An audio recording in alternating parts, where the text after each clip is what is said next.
Hi, I'm George Crump, lead analyst with Storage Switzerland. Joining me on the whiteboard today is Ron Bianchini, CEO of Avere Systems.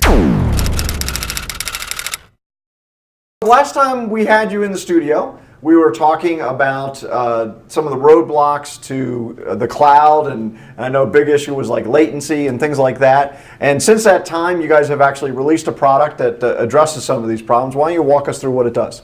Great. So I think the last time we talked about Avere's Edge Core NAS architecture. Right. And the primary goal of Edge Core was to separate the performance part of NAS from the capacity part of NAS. Basically, we're hiding the latency of the spinning media from the user experience. And so if you think about what that architecture looks like, so here we have a set of users, and the users talk to an Avere Edge, a cluster of Avere Edge filers. Now the clusters, so for high availability and things like that? For high availability, but also for performance. So we like to tell our customers to start with 2, but we can actually scale from 2 up to 50. Okay. And what the nodes do is they globally share the high performance media in them, just to allow for a larger and larger set of the data that lives in high performance media. Gotcha. Okay. So this is the Edge filer.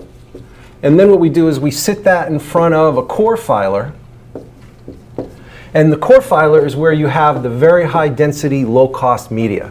So now, would that typically be my legacy filer that you're kind of helping me get better performance out of? It could be a NetApp, an Isilon, any legacy filer. Typically in the old days, people would ask you to kind of optimize this both for capacity and for performance. Right. But by pulling the performance piece out, now this can be completely capacity optimized, really targeting the lowest price per terabyte. Well, and I'm assuming if I'm not Avere, I'm still trying to figure out how to do that. That's right, you're still trying to figure out how to do it. Once our nodes go in, this becomes much easier though, because you simply design it for lowest price per terabyte. Okay, great. And so this is kind of where we started last time. An edge, a cluster of edge nodes in front of it, that's your high performance media. A core filer behind it, that's your capacity.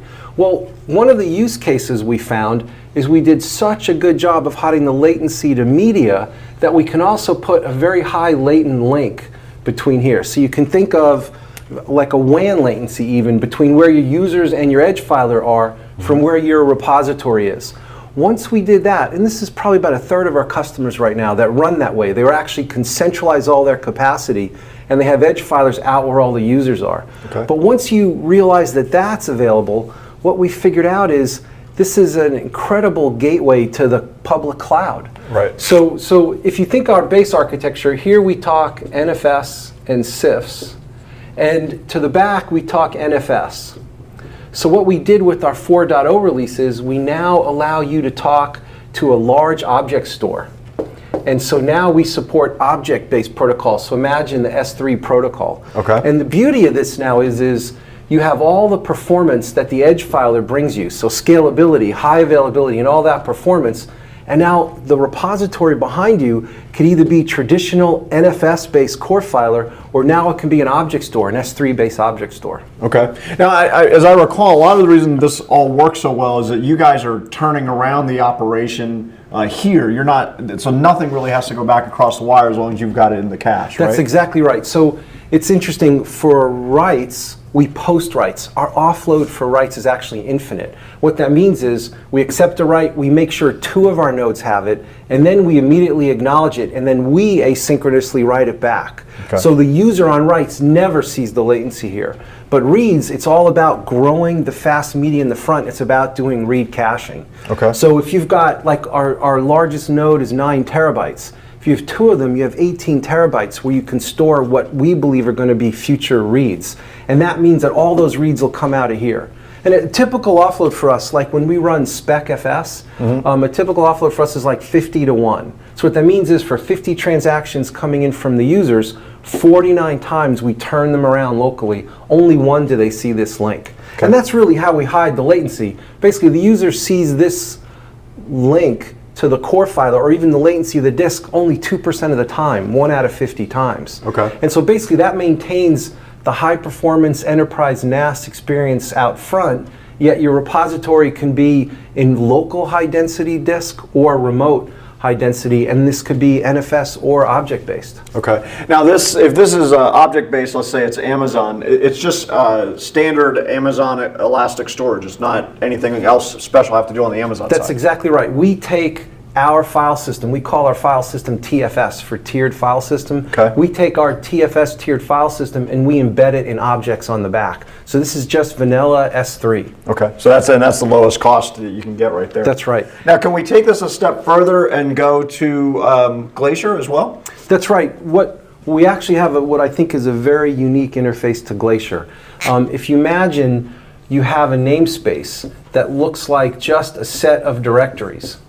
And what we allow you to do from the administrative interface, you could just pick an export that lives on the object store behind, and you can say, I want this thing frozen.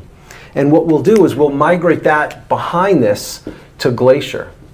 And the nice way about we do migrations to Glacier compared to everyone else is we keep the metadata, we keep the directory information and all the preview information up front on S3. So effectively, we're allowing you to move the data to Glacier and get that low price per terabyte, but you're keeping a catalog of what exists back there. So when we talk to users, the biggest problem they have when they push stuff to Glacier is you have to thaw everything back. Right. By keeping this catalog behind, we allow big bulk freezes to Glacier, but now you could just figure out exactly what file or directory or subdirectories you want, and then you could only thaw those. So the cost of bringing things back to S3 is minimized because we only have to bring back what we want after you look at the catalog. So a file system operation won't trigger That's essentially right. a recall. And this metadata, not only do we include all the directory structure, we also include the first 16K of the file. So if your file system is embedding all the previews in there, which is typical,